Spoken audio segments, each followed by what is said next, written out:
Sahabat Kaula, selamat datang di Bisik Kaula, bincang asik bersama Kaula.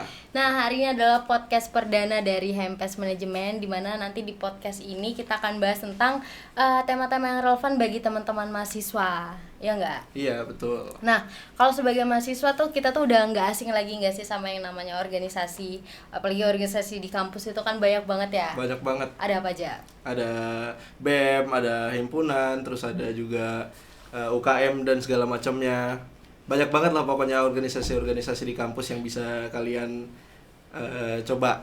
Nah, bener banget sih. Selain di dalam kampus, ada juga nih organisasi mahasiswa di luar kampus. Yang kita tahu ada HMI, GMNI, PMII, dan masih banyak lagi sih teman-teman. Dan juga hari ini kita tentang apa ya podcastnya ya? Hari ini kita akan membahas tentang bagaimana sih kita berorganisasi, bagaimana kita fokus untuk menjalankan organisasi di sibuknya perkuliahan kita.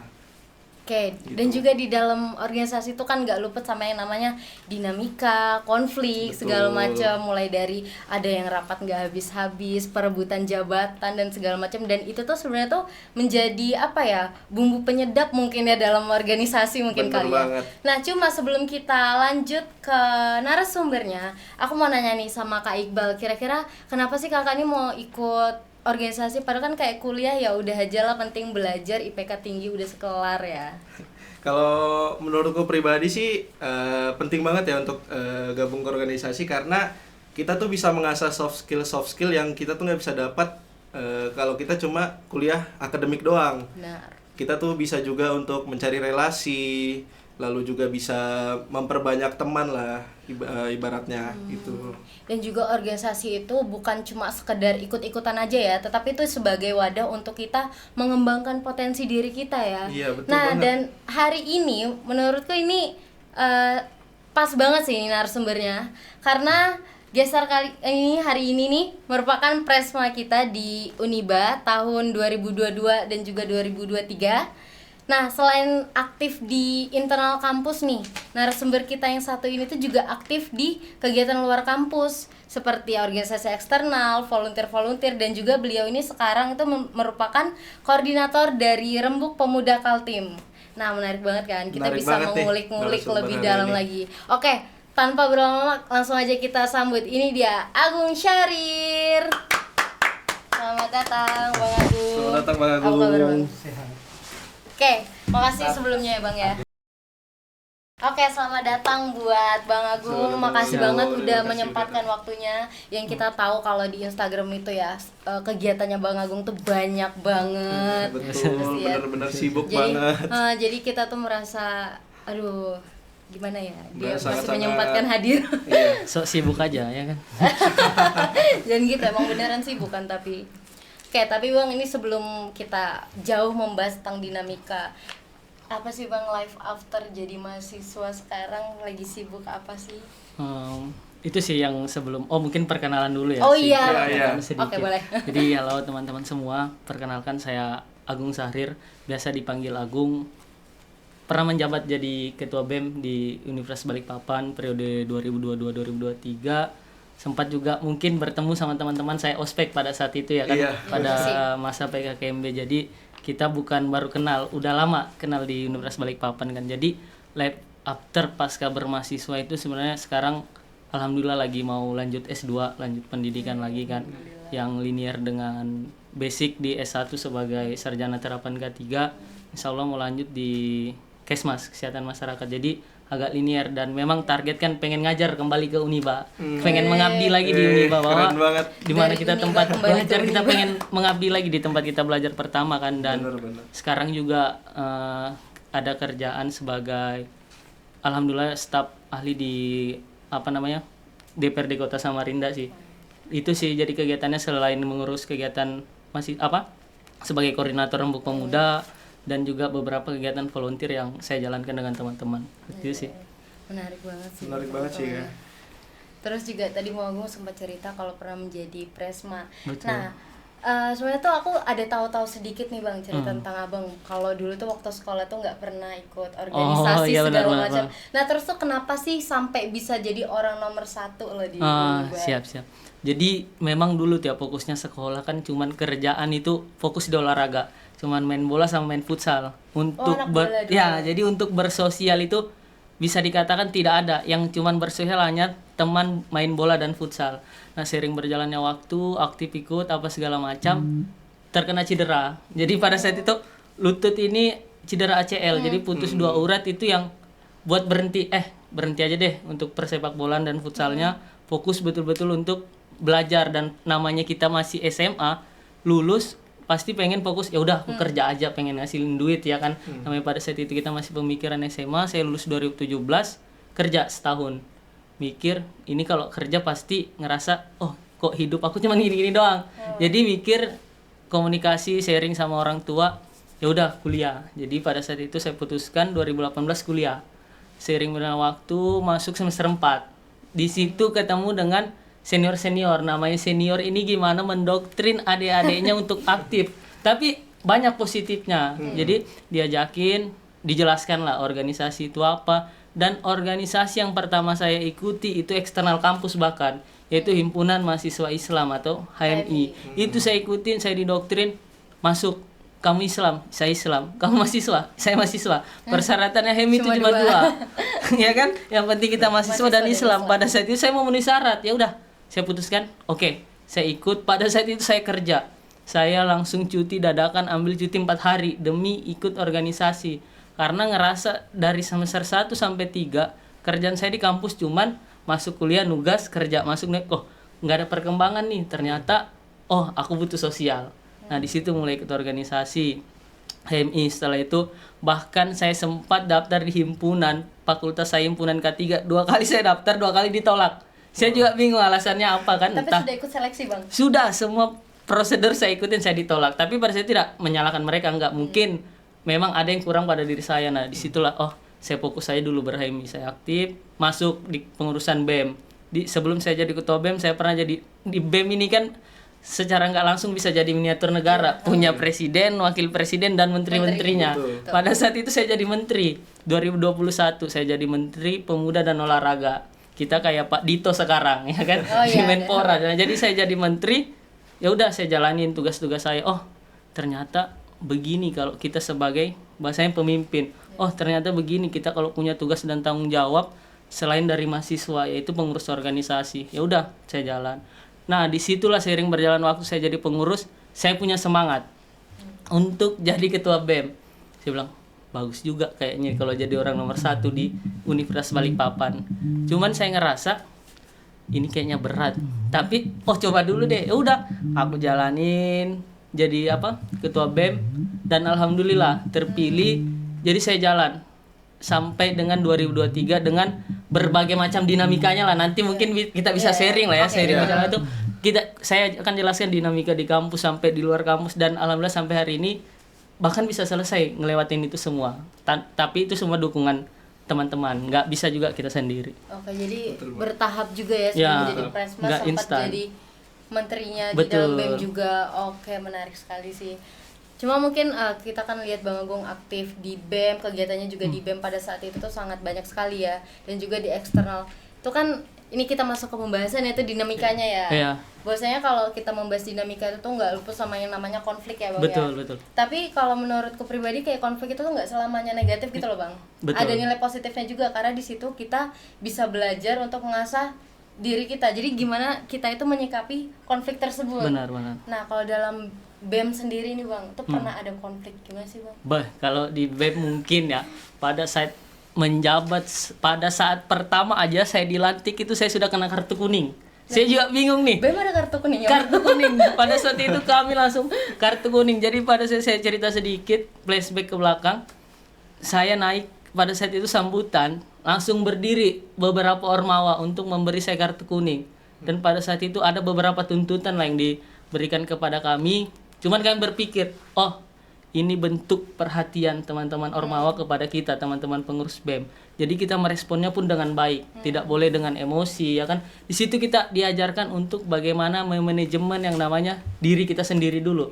Karena kita kan selalu target pengen memanajemen orang lain, pengen memanajemen pengurus, tapi manajemen diri pun sulit. Nah, di situ saya belajar, oh, ini kayaknya dinamika pertama yang saya dapatkan. Seru juga ini kalau begini. Ya udah, saya kena kartu kuning. Dan di situ ada beberapa catatan kepada kami BEM, karena mungkin pada saat itu katanya kita sudah 100 hari kerja belum ada ngapa-ngapain. Betul-betul kayak ngerasain tuh, ini bener-bener miniatur negara nih. 100 hari kerja kita udah diperhatikan, ya kan? Terus yang kedua, kita diminta untuk merangkul semua Ormawa apa segala macam, dan itu menjadi catatan kita. Oh, ternyata program yang harus betul-betul kita kawal adalah program yang diinginkan oleh masyarakat ceritanya, yang diinginkan oleh teman-teman himpunan, UKM, ya kan. Jadi BEM itu bukan nggak boleh sih, kurang etis aja kalau kita mengerjakan atas dasar inisiatif kita doang. Tapi kita harus mendengar suara-suara di belakang, itu teman-teman himpunan, Ormawa, kayak gitu pada saat itu. Dan selanjutnya, ya udah, kita jalan, sering berjalannya waktu, kita dikritik. Ada permasalahan kampus, pasti BEM yang di depan. Teman-teman Ormawa kan, himpunan, UKM itu kan hanya memberikan aspirasi. Tapi yang eksekusi ini teman-teman eksekutif, teman-teman BEM. Kalau nggak ada teman-teman BEM, ya mungkin teman-teman yang lain bisa ke himpunannya masing-masing, ya kan, ke UKM-nya masing-masing karena ada pembinanya. Tapi kalau langsung mau menyentuh birokrat kampus, pasti lewat BEM. Nah, itulah ada etika-etika dalam berorganisasi. Kita nggak bisa main bypass. Semisal kayak teman-teman himpunan manajemen, ya kan, langsung mau ke birokrat kampus.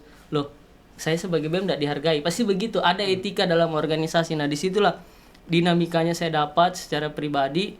Oh, ternyata kalau orang mengkritik ini, yang poin saya ambil, ternyata orang yang mengkritik ini itu orang yang peduli dengan kita, bukan benci. Tapi teman-teman harus was-was, kalau udah nggak dikritik berarti udah nggak peduli. Nah, di situ saya ambil nilai positifnya kan.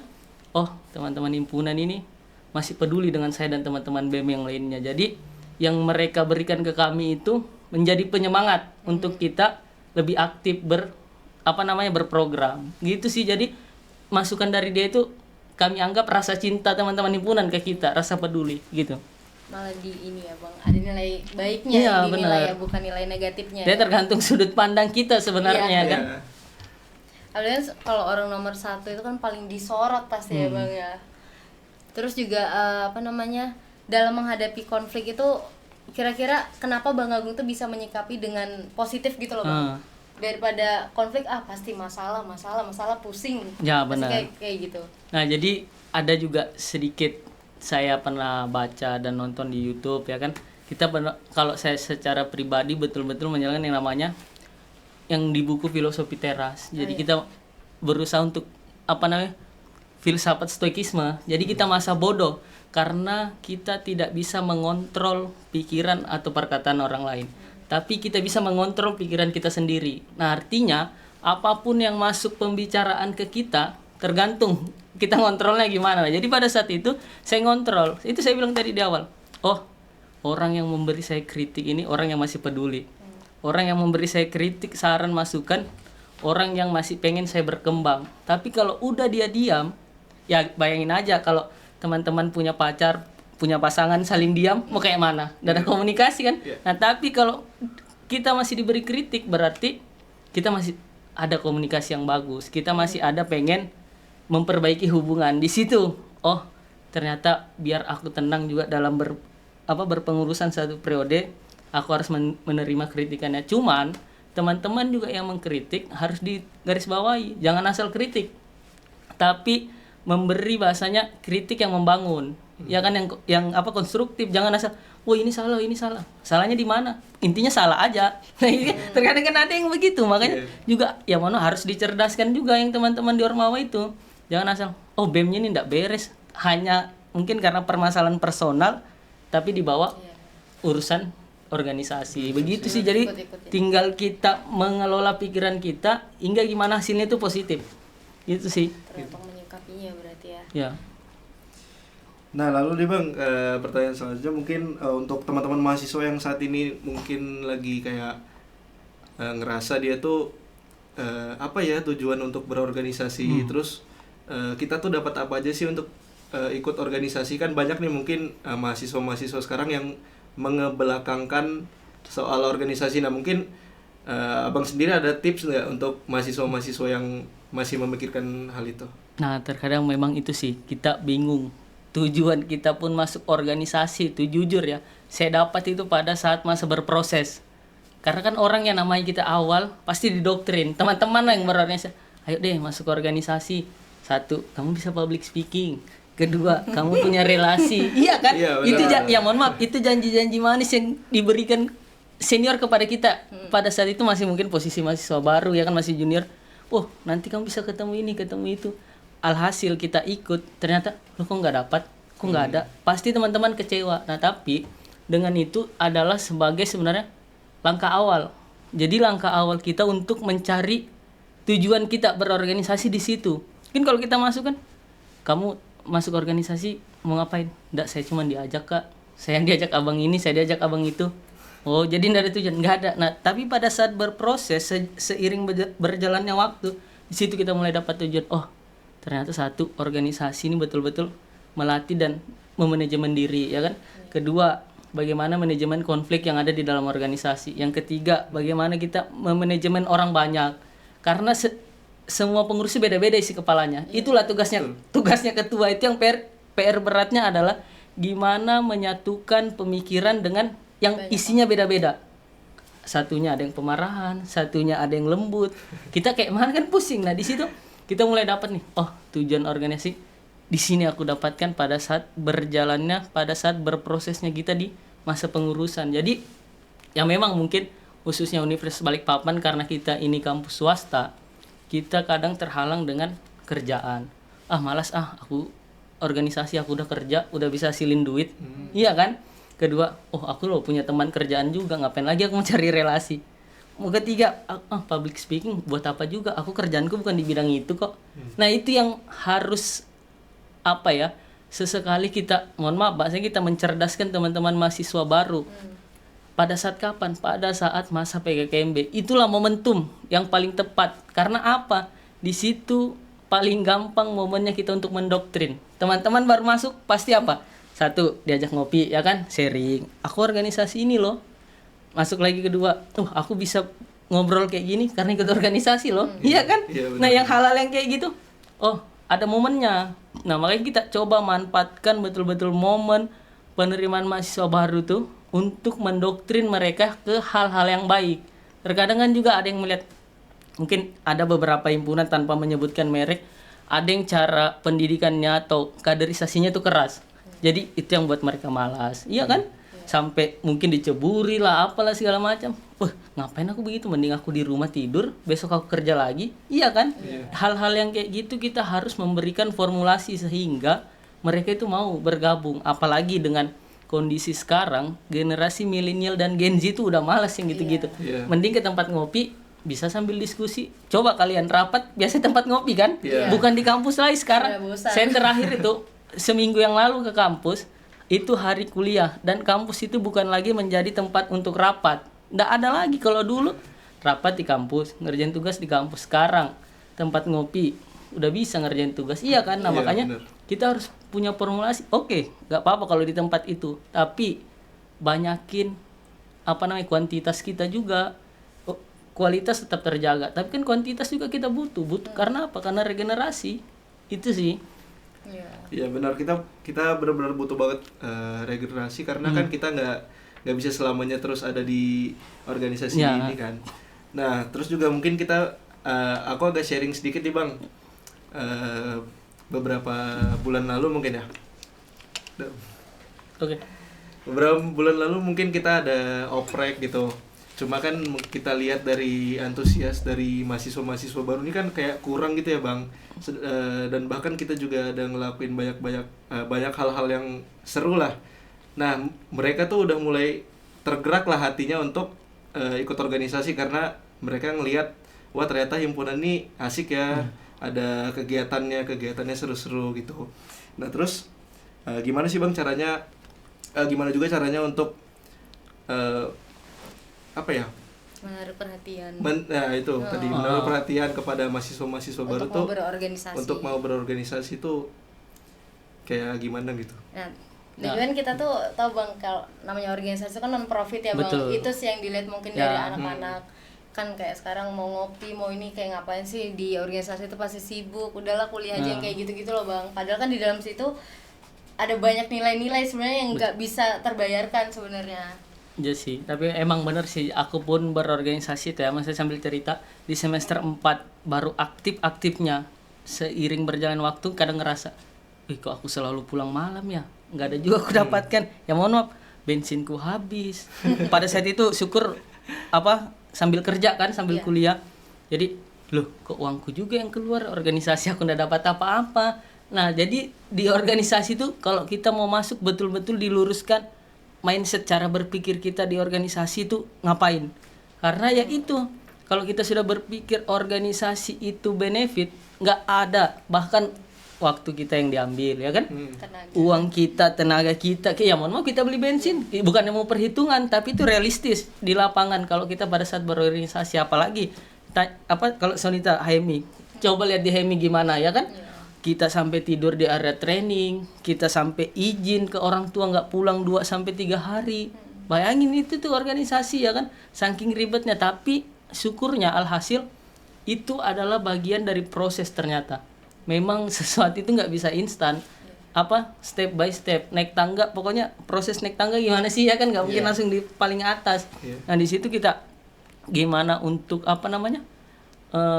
mengajak atau ketertarikan teman-teman mahasiswa adalah satu, memang kita harus mencari formulasi program-program yang mohon maaf tidak monoton. Mungkin kalau dulu sering kita ngadain diskusi kan, sekarang udah harus seimbangkan antara program sosial, ya kan, program lingkungan, program yang benar-benar sesuai dengan fashionnya anak-anak sekarang gimana. Coba kalian sekarang buat diskusi bahas Pancasila, nggak ada yang datang.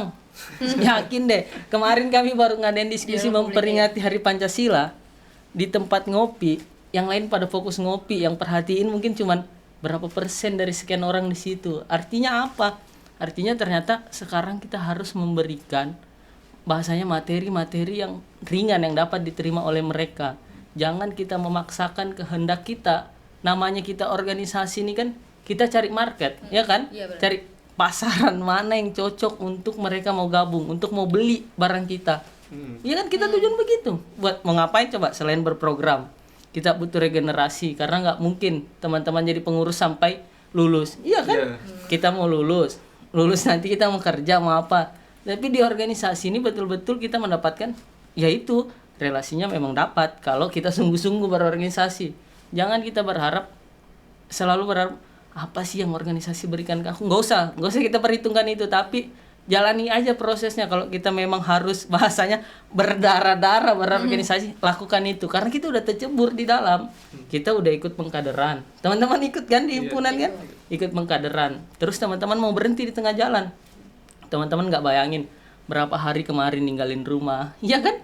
Kadang yang kayak gitu. Jadi mau ikut organisasi jangan setengah-setengah. Dan kalau memang kita mau menarik orang, tentukan pasarnya ini siapa, marketnya ini siapa nih yang bisa kita tuju agar dia mau masuk organisasi kita, apa nilai jual kita. Terkadang sekarang ya mohon maaf, malah organisasi di luar kampus itu yang buat menarik, itu yang buat orang tertarik.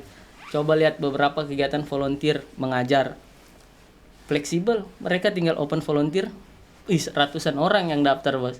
Kemarin saya baru kegiatan nih, weekend kemarin banget di samping PMI, depan Pemkot, kita bersih-bersih pantai tanpa mengatur banyak strategi, yang datang puluhan orang. Artinya apa? Oh, ternyata program mereka ini punya nilai jual, tidak harus rapat berkali-kali, tidak harus rapat berjam-jam, tidak harus musyawarah lama-lama, tapi ada bentuk nyata. Kalau sekarang kan kita rapat berjam-jam, berdebat ya, terus dinamika aja terus. Saya pada saat menjabat jadi BEM nggak ada namanya rapat mingguan, nggak ada rapat bulanan. Kami langsung di grup, program ini jalan yuk, jalan. Program ini jalan yuk, jalan. Jadi kita nggak perlu rapat setiap hari. Bosan pengurus. Kok rapat terus sih nggak ada program? Iya kan? Nah di situ yang orang bikin malas, karena udah ngerasain ternyata ini gaya-gaya aja, kita suruh program-program rapat aja terus. Iya kan? Gitu sih, itu yang buat nggak tertarik mereka. Jadi masuk hilang itu. Makanya sekarang tuh HMPS Management tuh lagi mencoba untuk membranding HMPS Management dulu biar dikenal dulu gitu, kayak gitu sih. Betul. Terus juga kayak di dalam HMPS Management tuh lagi menyeimbangkan bagaimana nilai-nilai apa kegiatan-kegiatan intelektual, nilai-nilai sosial tuh tetap seimbang gitu loh Benar. Bang. Biar anak-anak yang lain itu tetap ada ketertarikan nantinya. Apalagi kan kita beberapa kali sudah melakukan kegiatan-kegiatan dengan inovasi-inovasi baru gitu kan Bang. Itu dengan harapan semoga teman-teman HMPS Management next itu tuh lebih tertarik untuk masuk ke organisasi. Dan juga tadi sempat menyinggung masalah eksternal. Nah, bedanya dinamika di internal kampus sama eksternal kampus gitu apa sih Bang?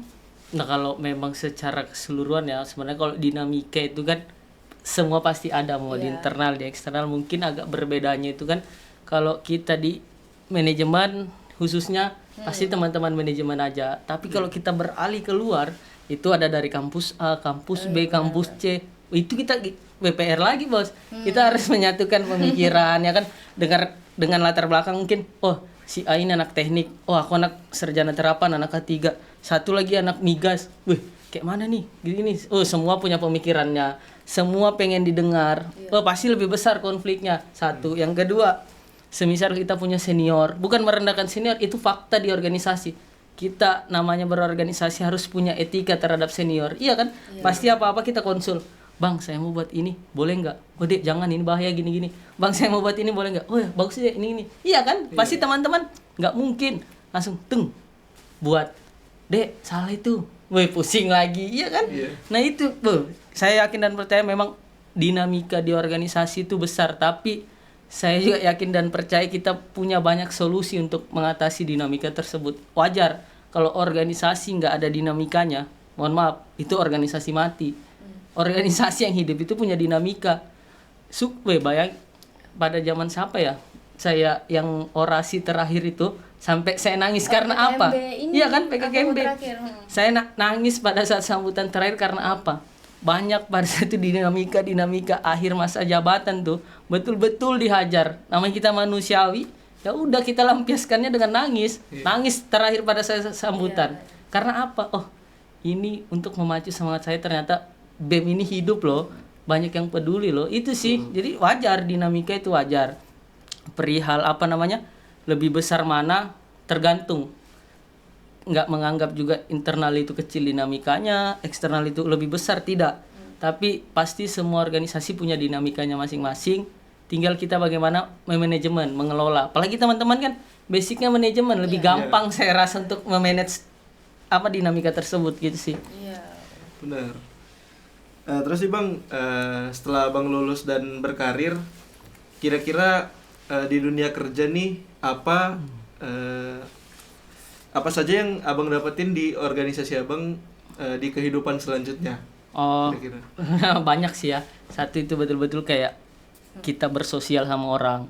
Pada saat ketemu orang, syukurnya karena kita sering berinteraksi dengan macam-macam latar belakang, dengan macam-macam habit, kita jadi tahu, kalau saya ngobrol sama Sonia, saya harus lebih tenang. Kalau saya ngobrol sama siapa? Iqbal. Kalau saya ngobrol sama Iqbal, agak keras sedikit. Jadi lebih tahu tuh karakter orang yang saya ajak ngobrol, tahu karena kita sering berinteraksi pada saat masa kuliah, pada saat masa organisasi, lebih ke situ. Yang kedua, cara kita ngobrol tadi kan. Yang kedua, betul-betul kayak manajemen kerjaan itu dapat. Misalnya dari bangun tidur lah contohnya kan. Aku harus bangun sekian. Ke kantor jam sekian. Pulang jam sekian. Jam pulang kerja aku harus begini lagi ngerjain ini. Betul-betul manajemen sesuatu itu gampang. Ketiga, semisal kita punya acara di kantor, ketua panitia ya. Siap bos, kita pernah kok pada saat masa kuliah ya kan. Coba. Jadi itu betul-betul ngerasain, yang aku kerjain di dunia kerja, pernah aku kerjain di organisasi nih. Kita ndak ribet. Bersosial, oke. Kita jejaring. Ternyata pada saat kita kerja ketemu, kita kan satu organisasi kemarin. Ini kan terkadang begitu. Ketemu, loh, Bang, kok ketemu di sini? Aku kerja di sini juga, Bang. Loh, iya kan? Nah, di sini kan tanpa ribet lagi kita harus cari tahu. Relasi. Iya, kita punya relasi. Terus yang kedua, mau kita pendekatan lebih gampang. Kita di organisasi antar proposal gimana harus Iya, ngedeketin iya. orang. Iya kan? Iya. Bang, saya punya kegiatan gini-gini, Bang, bisa gak dibantu gini? Oh, iya kan? Yang kedua, oh, Bang, apa latihan surat menyurat di organisasi, kita jadi sekretaris panitia bersurat, jadi sekretaris umum bersurat. Jadi semua yang saya kerjakan syukurnya pernah saya kerjakan di organisasi. Gitu sih. After berorganisasi terus masuk ke dunia kerja, nggak kaget. Banyak yang bisa didapat ya Bang ya dari Betul. organisasi ya. Mati om, mati. Baru aja mati.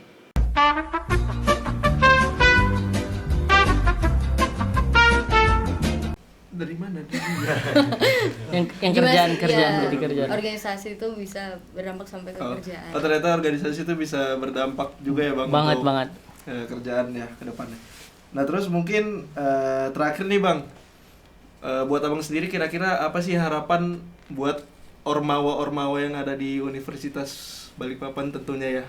Ke depannya tuh harapan Abang nih apa aja sih? Ya mungkin sih untuk semua organisasi ya. Memang PR kita sekarang itu berat. Saya pun ngerasain khususnya di Rembuk Pemuda wilayah Kalimantan Timur itu PR-nya berat karena satu minat dan ketertarikan kita sebagai mahasiswa dan pemuda itu kecil sekarang untuk berorganisasi. Itu nggak hanya di manajemen, nggak hanya di Rembuk, mungkin di semua organisasi. Tinggal bagaimana kita sama-sama cari formulasi untuk gimana mereka mau bergabung. Jadi kita harus memberi program-program yang berinovasi ya kan. Hari ini zamannya digitalisasi, kita bisa membranding kegiatan, membranding organisasi itu bisa lewat sosial media. Kita mau bersuara, kita bisa di media sosial ya kan. Mungkin dulu pada saat saya masuk kuliah 2018 saya dihadapkan kita demo ke jalanan. Itu cara yang dulu tidak salah, tapi sekarang mungkin kita bisa melakukan kritik melewat media sosial ya kan. Sekarang kita bisa melakukan memberikan masukan kepada siapapun, kita bisa lewat media sosial. Artinya apa? Artinya hari ini sudah ada pergeseran bahwa udah ada namanya transformasi digital. Jadi kita apa-apa harapan kita mainkan media sosial, tapi jangan sampai salah menggunakan. Karena kan banyak juga yang salah kan. Jadi harapan saya juga di organisasi teman-teman yang masih mahasiswa yang masih berorganisasi di organisasi mahasiswa di kampusnya masing-masing, yaitu sih tetap semangat, berikan hal-hal positif untuk ke teman-teman, berikan inovasi-inovasi baru agar bagaimana mereka ini punya ketertarikan. Jangan terlalu keras ke mahasiswa baru itu, pasti nggak dapat kita mau rekrutmen. Kayak mana kita mau regenerasi, gimana kita mau punya penerus. Karena sebagai pemimpin yang berhasil itu bukan dilihat dari programnya, tapi gimana dia menciptakan pemimpin yang baru. Itu. Oke, tapi teman-teman, kami kemarin sempat di Instagram MPS Management itu buka question box. Ini ada dikit aja sih Bang, ini ada pertanyaan titipan dari teman-teman. Ini dari M Atalah 05 nih. M Atalah. Program-program apa aja sih menurut kakak yang berkualitas sehingga dapat dilirik oleh banyak orang? Oke, kalau berbicara program berkualitas adalah program yang berdampak ya. Apapun programnya itu, tapi yang paling penting adalah program yang berdampak untuk organisasi dan juga untuk orang sekitar ataupun orang banyak. Kita jadi nggak usah muluk-muluk deh di organisasi. Kalau kita mau buat khususnya organisasi mahasiswa ya, kita kalau mau buat program yang berat, satu kendalanya biaya. Iya kan? Ya buat aja program simpel satu. Misal kita mau bersih-bersih, butuh apa sih? Paling trash bag, sarung tangan. Udah kita bisa ajak masyarakat, lebih diingat. Iya kan? Iya betul. Yang mau yang mau berkualitas itu kita tidak melihat seberapa mahal itu program, tapi seberapa berdampak itu program ke kita di organisasi dan kita di lingkungan sekitar. Jadi saya nggak bisa menentukan sih harus semisal harus program digital itu bagus. Enggak juga. Program sosial saya nggak bagus. Enggak juga, masih ada program yang lain. Jadi intinya program yang bisa berdampak untuk organisasi dan orang banyak sih. Sesimpel itu sih kalau berprogram. Saya pun aja di Rembuk nggak perlu. Paling saya kadang program mengajar. Dampaknya kan jelas. Semisal orang putus sekolah, nggak punya biaya pendidikan, ya udahlah sebisa kita ngajarin. Iya kan? Kita punya basic kok teman-teman. Ajarin aja bagaimana manajemen, ya kan, definisi manajemen. Saya juga misal basic K3, ajari aja gimana cara matiin lampu, matiin kompor, kan hal-hal basic itu bisa kita lakukan kan. Wah, dampaknya lebih jelas. Lebih gitu sih intinya, program yang berdampak lah. Oh itu ya. Jadi itu teman-teman ya, kalau berorganisasi itu nggak menghabiskan, maksudnya nggak tentang materi melulu ya, tapi punya dampak ke depannya untuk kerja. Betul. Mungkin ya, relasinya juga dalam organisasi itu cukup luas. Iya benar banget juga. Terus juga dari cerita yang Bang Agung tadi sampaikan juga mungkin bisa ngebuat teman-teman tuh jadi termotivasi, mungkin bisa jadi lebih tergerak hatinya untuk gimana caranya untuk gabung organisasi. Gitu sih kalau dari kita. Nah mungkin sebelum kita tutup, kita mau ngucapin terima kasih dulu ke Bang Agung. Makasih banget udah menyempatkan waktunya untuk datang ke podcast kita hari ini. Saya juga makasih udah diundang ya kan. Ini podcast perdana nih. Wah, Masya Allah, Jadi jadi masih gugup, masih belajar. Kita kan di sini proses belajar ya kan. Iya, betul. Ya mungkin udah itu aja kali ya. Oke, terima kasih buat Bang Agung selaku pemateri. Kami dari Bisik Kaula pamit undur diri. Sampai jumpa. Dadah.